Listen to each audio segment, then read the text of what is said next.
Jim, we've been reporting on the program today that we are expecting to hear a lot more about climate change over the next few days, with global leaders set to participate in this big climate summit. Scott Morrison has been talking more and more about net zero, but he did raise some eyebrows when he made some comments about exactly how that will be achieved, or how it won't be achieved in this case, talking about it won't be achieved in inner city bars and cafes.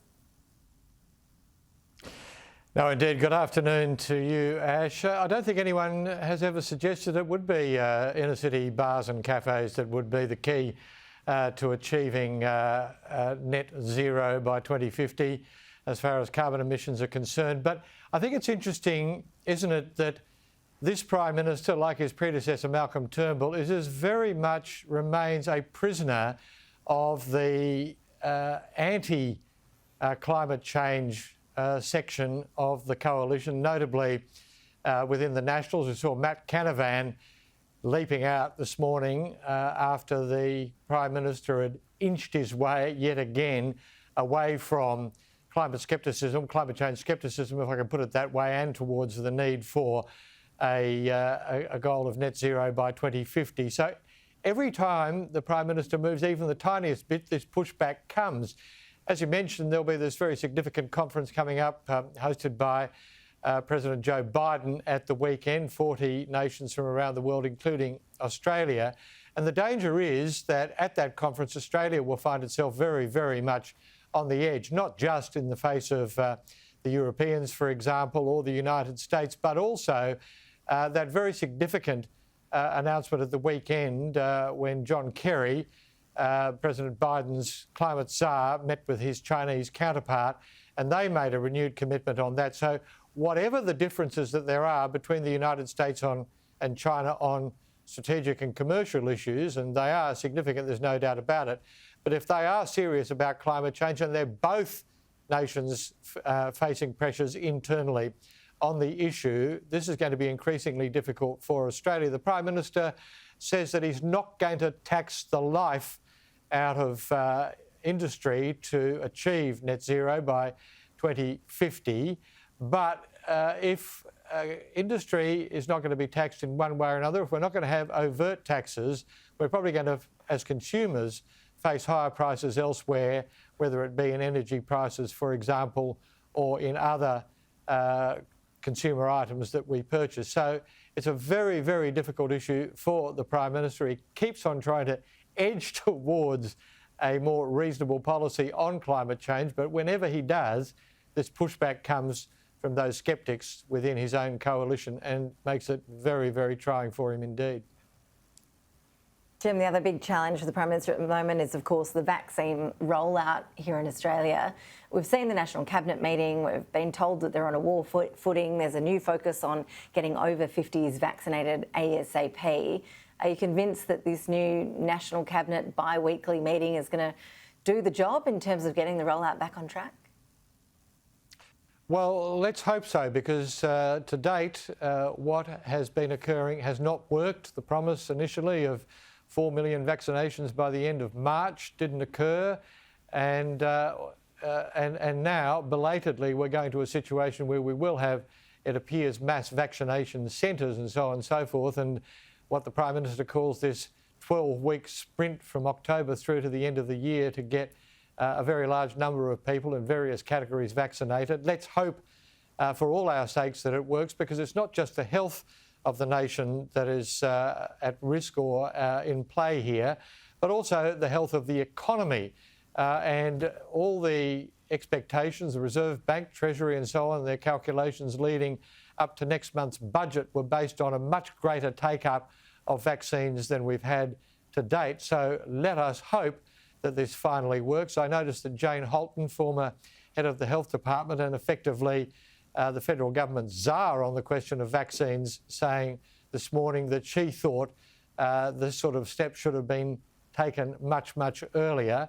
But for the sake of everybody, and not least for the future of the federal government with an election coming up next year, if this does not work, then that really jeopardises the electoral prospects of the government, as well as the health of the nation and the health, ultimately, of the economy too.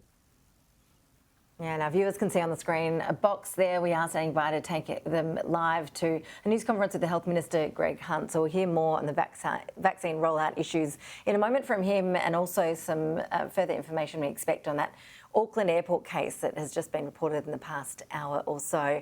Jim, just finally, we've been hearing a lot about this milkshake consent ad the government has put out. We've just got a quick grab of it to play for our viewers who might not have caught up on it.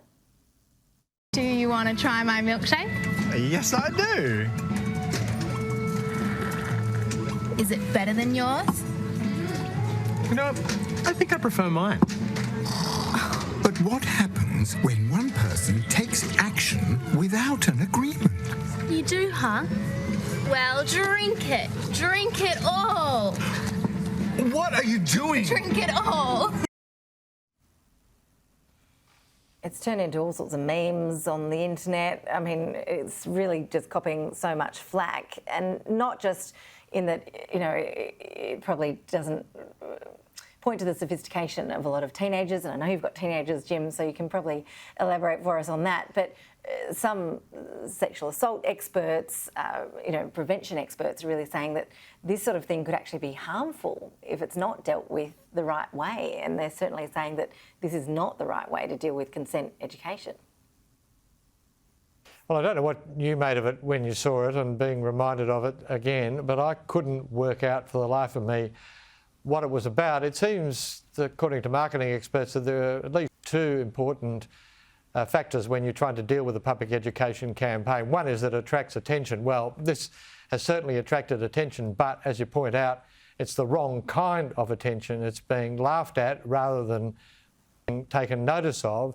So it's attracted attention, but the wrong kind of attention. The other thing, I think the history of public education campaigns suggests that they need to be very direct indeed. If you go back to the 1980s, for example, and the Grim Reaper campaign in relation to HIV/AIDS, Slip, Slop, Slap, which both had the fact of being effective in terms of the message, but also managed to raise a smile here and there. Also, the sort of traffic accident ads that run around these days, they're very, very direct and harsh, if not brutal indeed. Now, there's a couple of things about this. There's no mention of what this is actually about, as far as I can gather.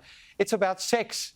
Now, if you want people, and particularly men and youths, to change their behaviour in relation to sexual assent and so on and so forth, then you've actually got to mention it. And secondly, why is it that even using the milkshake as a metaphor, it's the woman that presses the milkshake into the bloke's face rather than the other way around? It's not men and it's not young boys or not teenage males that are facing, as we've seen from various evidence over recent months in particular, who are facing the threat of questions about sexual assent. It's women.